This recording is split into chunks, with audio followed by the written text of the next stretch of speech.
안녕하세요. 반갑습니다. 라테입니다. 오늘은 너무너무 중요한 지식이지만 또 잘 모르거나 혹은 잘 기억되지 못하는 그런 이야기를 좀 해보려고 합니다. 구약 성경의 이야기가 끝날 때까지만 해도 이스라엘 백성들은 비록 포로 상태기는 했지만 나름대로 페르시아의 통치 아래에서 평화롭게 살고 있었습니다. 하지만 신약 성경이 시작될 때는 엄청나게 많이 상황이 바뀐 뒤였는데요. 대체 말라기와 마태복음 사이에 400년 동안 무슨 일이 있었던 걸까요? 이 부분을 우리가 제대로 알지 못하면 복음서를 이해하는데 좀 어려움을 겪게 됩니다. 일단 페르시아의 통치자들은 유대인들에게 자기의 땅으로 돌아갈 수 있도록 그렇게 허락을 해줬는데요. 근데 실상 돌아온 사람의 숫자는 많지 않았습니다. 그래도 팔레스타인으로 돌아온 사람들은 거기서 다시 유대인 공동체를 세워 나갔는데요. 우리가 신약의 복음서에서 보게 되는 유대인 공동체가 바로 이 무리들입니다. 근데 대다수를 차지하는 유대인들은 고향이 아니라 외부에 그대로 남아서 살아가고 있었던 거예요. 결국 1세기경에는 당시 문명화된 세계 전 도시에 유대인 공동체가 있었다고 알려집니다. 하여간 이런 사람들을 디아스포라, 즉 흩어진 자들이라고 불렀던 것이고요. 결국 이렇게 회복되지 못한 그리고 통합되지 못한 현실 속에서 디아스포라 유대인들은 여전히 이들이 실제적으로는 포로 생활을 하고 있다고 그렇게 여겼습니다. 그래서 그들의 언약적인 정체성을 유지하기 위해서라도 종교 의식을 지켜내는데 열심을 낼 수밖에 없었던 거죠. 그래서 토라가 그들의 삶의 기초가 되었는데요. 토라를 신실하게 따르면서 이방 문화에 동화되지 않는 그런 공동체가 되고자 애를 쓴 덕분에 유대인들만이 가진 독특한 소망 역시 사라지지 않고 유지되었습니다. 결국 이런 노력 속에서 유대인들은 예배와 기도 그리고 성경 연구를 위한 회당을 짓게 되는데요. 이 회당이 이방 문화 속에서 살아가고 있는 유대인 공동체에게는 교육, 사법, 사회, 경제, 정치의 중심이 되었던 거죠. 그래서 이들은 안식일마다 회당에 모였는데요. 그렇다고 해서 회당이 성전을 대체할 수는 없었습니다. 아무도 회당에 만족하지는 않았다는 거죠. 유대인들은 언제나 성전을 경외하고 또 미래의 영광을 소망했기 때문에 절기 때마다 예루살렘에 찾아오기도 했고 또 성전세를 내기도 했어요. 하여간 신구약 중간기 동안 유대인들의 삶을 지탱해 준 것은 그들이 가지고 있었던 하나님에 대한 독특한 신앙 신조들이었는데 5가지 정도로 이야기를 할 수 있습니다. 첫째, 이스라엘은 온 세상의 창조주의자 역사의 주관자이신 하나님을 믿는다는 유일 신론이 바로 그거였고요.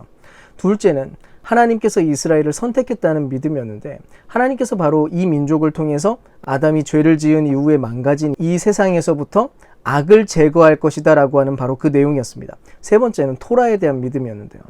하나님이 약속하신 대로 이 토라의 율법에 신실하면 여호와께서 여전히 복을 주실 것이라고 하는 그런 기대를 갖고 있었습니다. 그리고 넷째는 가나안 땅과 성전에 대한 내용이었는데요.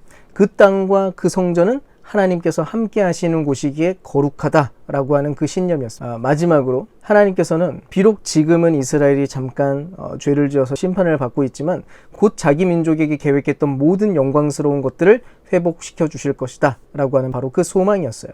근데 중간기 세월 동안 이스라엘은 실제 그들이 경험했던 경험들을 통해서 방금 말했던 이 믿음, 이 5가지 신조에 굉장히 심각한 위협을 받게 됩니다.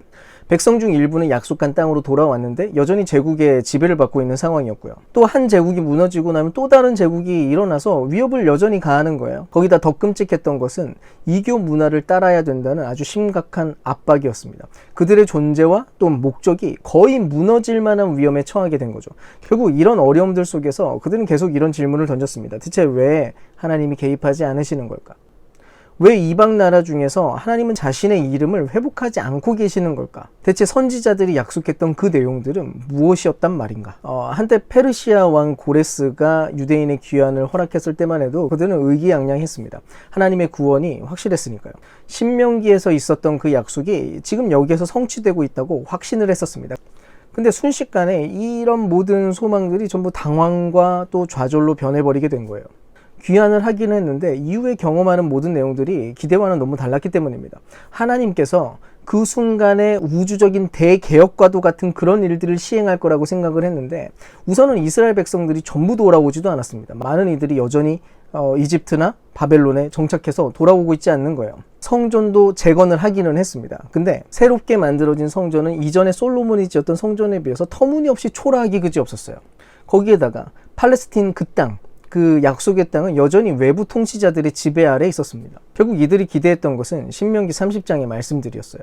내가 오늘 내게 명령하여 내 하나님 여호와를 사랑하고 그 모든 길로 행하며 그의 명령과 규례와 법도를 지키라 하는 것이라. 그리하면 내가 생존하며 번성할 것이요 또 내 하나님 여호와께서 내가 가서 차지할 땅에서 내게 복을 주실 것임이라. 이 말씀들은 마치 좌절에 대한 해결책과도 같았습니다. 아직 심판이 끝난 게 아닐 것이다. 그러니까 여전히 토라에 신실하기만 하면 하나님은 소망을 주실 것이다. 뭐 이런 기대였죠. 이때부터 구두로 가르치는 전통이 시작됩니다. 회당에서 평범한 사람들에게 율법을 가르치기 시작했던 거죠. 그런데 주전 331년 알렉산더의 군대가 페르시아를 정복하게 되면서 팔레스틴에 대한 통치권과 또 이스라엘에 대한 지배권이 그리스도로 넘어가게 됩니다. 그리고 다가온 위협들은 문화적인 부분이었는데요. 알렉산더가 가지고 있었던 비전이 무엇이었냐면 헬레니즘 문화를 모든 속국들에게 강요하는 방식으로 모든 제국을 통합하려고 하는 내용이었기 때문입니다. 그리스의 모든 문화, 언어까지 전부 다 거기에다가 이식을 하려고 했던 거죠. 물론 알렉산더는 유대인들에게 헬레니즘 문화를 막 강요하지는 않았다고 합니다. 근데 그럼에도 불구하고 이스라엘 문화에 자연스럽게 또 깊이 그리스의 사상과 관행이 스며들게 되었고요. 결국 유일한 백성으로서의 문화와 종교적 순수함이 점점 무너져가기 시작한 겁니다. 그러다가 알렉산더가 겨우 33세 나이에 죽게 되는데요. 그에게는 후사가 없었기 때문에 이후에 장군들끼리 대제국을 차지하려고 하는 그런 싸움이 벌어지게 됩니다. 결국 이집트의 프톨레마이오스 왕조와 또 시리아의 셀레우코스 왕조가 알렉산더 제국의 일부를 다스리게 되었고요. 팔레스틴 주변 지역을 장악하려고 군대를 보내서 전투를 하기 시작했습니다. 결국 이스라엘이 이 두 숙적 사이에 끼어가지고 처음에는 프톨레마이오스 왕조의 지배를 받다가 나중에는 셀레우코스 왕조의 지배를 받게 됩니다. 바로 이 시기가 하나님의 약속에 대한 이스라엘의 신앙과 이방 문화 속에서 살아가고 있는 그런 실제 현실 사이의 긴장이 최고조에 이르렀던 시기예요. 특히 셀레우코스 가문의 왕이었던 안티오코스 에피파네스 4세 때 이게 굉장히 심화됩니다. 안티오코스 4세는 자기 제국이 당했던 내외적인 그런 압박 때문에 새로운 조치를 시작하게 되는데요. 첫 번째 압박이었던 로마에게 조공을 바쳐야 되는 문제를 해결하기 위해서 속국들을 침략해서 돈을 막 뜯어냅니다. 또 민족적 다양성 때문에 생겨나는 그런 내전을 다스리기 위해서 속국들에게 아예 전면적으로 헬레니즘 문화를 강요하기 시작한 거예요. 결국 이런 조치들은 그대로 유대인들에게 위협이 되었는데요. 성전이 약탈을 당했고 모든 종교적 관행이 금지되는 조치가 이루어지게 됩니다. 또 여기에 대해서 순복하지 않으면 즉시 잔인하게 사형을 내리기도 했어요. 바로 이때 토라의 사본도 불태워졌고요. 유대인들은 끊임없이 이방신들에게 부정한 제사를 드리도록 강요를 받게 되었습니다. 그러다가 사건이 터지는데 아주 중요한 사건입니다. 주전 167년 12월 25일에 에피파네스 4세가 성전을 고의적으로 더럽히는 일을 시도하게 돼요. 제우스를 위한 제단을 성전 안에다 세우고는 유대법의 가장 부정한 짐승으로 여겨지는 돼지를 잡아다가 제사를 드립니다. 이 사건에 대해서 분노와 슬픔으로 가득했던 유대인들은 다니엘의 언어에 따라 멸망에 가증한 것으로 이것을 표현하게 됩니다. 근데 안티오코스가 간과한 게 하나가 있었는데요. 이스라엘이 가지고 있었던 믿음이 생각보다 훨씬 견고하고 단단했던 것입니다. 그들은 하나님께서 이 땅을 고치기 위해 행동하리라고 믿었기 때문에 더럽혀진 하나님의 영광을 위해서라도 이 문제에 대해서 보복을 해야 된다라고 그렇게 생각을 했어요. 결국 유대인들은 그들을 다스리던 셀레우코스 왕가를 대항해서 목숨을 걸고 반란을 시도하게 됩니다. 이 내용이 바로 마카베오 혁명인데요.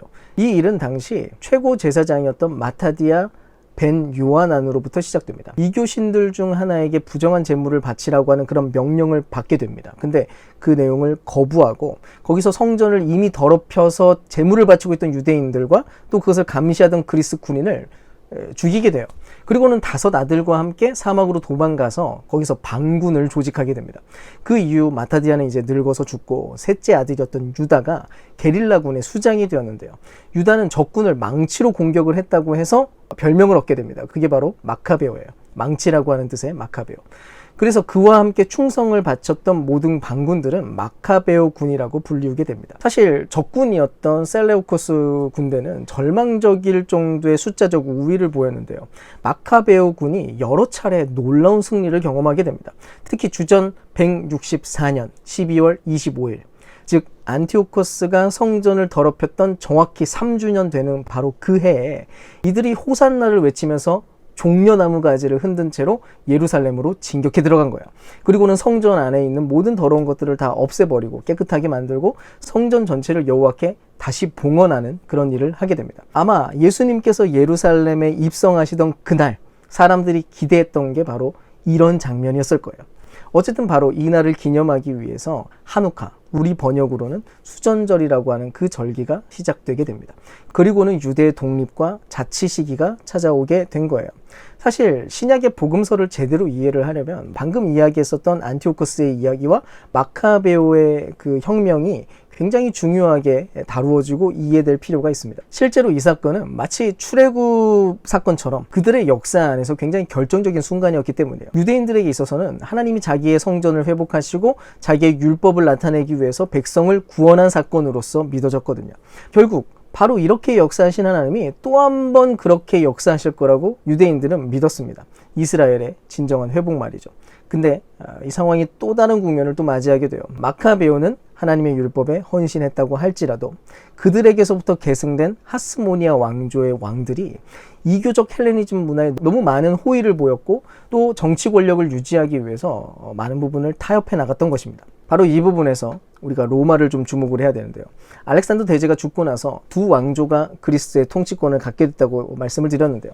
그 사이에 로마가 아주 꾸준하게 부와 권력을 키워나가게 됩니다. 결국 주전 1세기 초반에는 로마가 그 지역에서 군사적, 정치적으로 굉장히 우세하게 돼요. 특히 주전 63년에 폼페우스 대제가 군대를 이끌고 예루살렘 안으로 진격해 들어왔고요. 이 사건이 거의 500년간 지속된 로마 주둔의 시작이 됩니다. 로마는 협조적이었던 꼭두각시와 같았던 이 하스모니아 왕조의 마지막 왕 헤롯 대제와 또 그의 후손들, 또 본디오 빌라도를 비롯해서 로마가 임명한 여러 총독들을 통해서 간접적으로 이스라엘을 다스리는 그런 정책을 선택하게 돼요. 또 로마 정부가 성전의 대제사장을 아주 중요한 직책으로 만들었다는 건데요. 아무튼 이 부분에서 유대인이 정한 게 아니라 로마 정부가 그렇게 했다는 게 좀 황당한 일입니다. 어쨌든 이후부터 유대인들의 분노는 로마를 향하게 됐고요. 토라를 탐구하던 사람들은 이제 로마를 예언되었던 네 짐승 중에 가장 악한 마지막 짐승과 동일시하기 시작합니다. 동시에 이방 민족에 대한 혐오가 굉장히 높아지게 되고 증오도 굉장히 커졌고, 그래서 때때로 로마에 대한 국지적인 반란을 막 시도하기도 했어요. 물론 순식간에 진압이 됐지만요. 반란에 참여했던 사람들은 또 대규모로 십자가형에 처하는 것으로 마무리되게 됩니다. 로마에 반대하면 바로 이렇게 죽는다, 이런 내용을 보여주는 그런 십자가형들이었던 거죠.